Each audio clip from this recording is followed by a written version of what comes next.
Mais vous vous demandez sûrement, mais comment j'ai fait pour en arriver là? Je sais pas quoi prendre comme sujet non plus. Regarde tes bactéries. Oui, bah c'est bon, il y en a partout les bactéries. Oui, bah c'est bien d'être sur moi. Oui, bah il y en a quand même partout, dans l'air, dans l'eau, dans la mer, dans les nuages. Dans les nuages. Bah oui, il y en a dans les nuages. Dans les nuages. Mais c'est ça la solution les filles, les nuages. Et du coup, on fait quoi comme problématique pour les nuages? Bah je pensais on peut se demander s'il y a de la vie dedans. Des bactéries, c'est vrai. Et si elles ont un rôle dans le cycle de l'eau?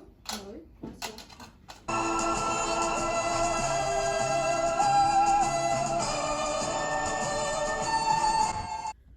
C'est compliqué. Je sais pas comment on va faire.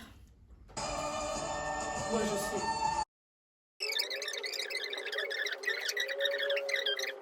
Nous avons décidé de récolter de l'eau de pluie afin de savoir si des bactéries étaient contenues dans ce liquide ou non. Pour ce faire, nous avons utilisé un entonnoir stérile ainsi qu'un réceptacle stérile que nous sommes venus placer à l'extérieur pendant quelques minutes. Nous remarquons que de petites colonies sont visibles, nous pouvons donc en déduire que des bactéries sont bien présentes dans celles-ci.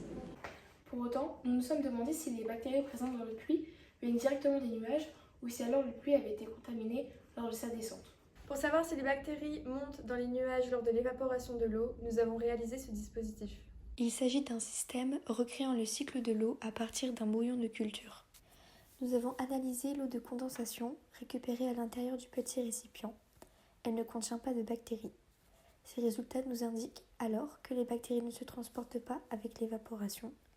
Nous pouvons alors émettre l'hypothèse d'un transport mécanique. Pour vérifier la présence de bactéries dans l'air, nous avons utilisé 8 boîtes de gélose nutritive que nous avons placées dans différents endroits. Les résultats de cette expérience nous ont montré que le vent était responsable de la contamination de l'eau de pluie. Nous en déduisons alors que les bactéries sont déjà dans les nuages et nous allons vérifier ça. D'ailleurs, ok, on a une surprise pour toi. Tu vois le problème qu'on a eu avec les ULN? Oui. Ouais. T'es prêt ou pas? Quoi? Non mais c'est pas vrai!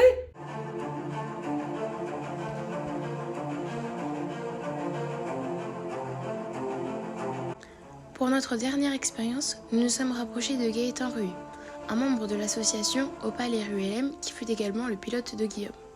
Le but de notre dernière expérience était de prélever la microbiote présente dans les nuages. Pour ce faire, nous avons créé 2 systèmes que nous avons nommés glue-glutters. Chacun d'entre eux est composé d'un bouillon de culture, un tube et un entonnoir à son extrémité.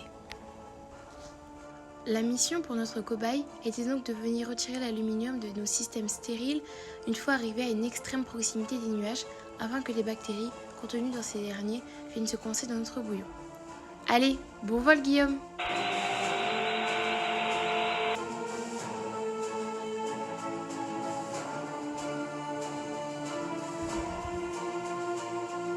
Nous nous retrouvons donc 72 heures après le vol. Nous avons récupéré les 2 bouillons que Guillaume a utilisés durant le vol. Nous allons donc procéder à 4 isolements, 2 isolements sur une gélose nutritive et 2 isolements sur citrimide. Par la suite, nous avons pu ensemencer des milieux King A et King B. Ensuite, nous avons fait des filtrations sur membrane, donc avec les 2 bouillons que nous avons récupérés. Nous avons pu mettre les membranes sur les boîtes de pétri, donc avec du citrimide et des géloses nutritives. Et par la suite, nous avons pu mettre à l'étuve à 37 degrés pendant quelques jours. Après l'incubation, nous avons réalisé des colorations de grammes, une sur des colonies de petite taille et orangée. Elle était gramme moins.